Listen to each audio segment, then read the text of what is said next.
Na kérem, akkor a csapat állandó tagjai láthatók, akik nem vendégek, hanem rendszeresen itt laknak.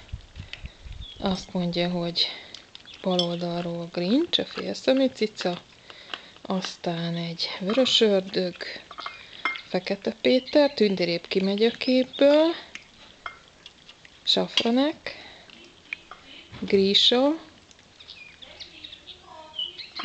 vagy laposkúszás, még egy vörös ördög, és szép leány.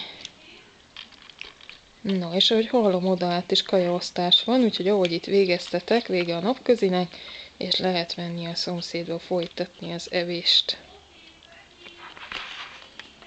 Ahol mindenkinek egyébként más neve van. Oda át, tehát itt is több nevet viselnek, de oda át pedig egész más neveken szólítják őket. No, akkor egészségetekre. Folytathatjátok oda át, jó?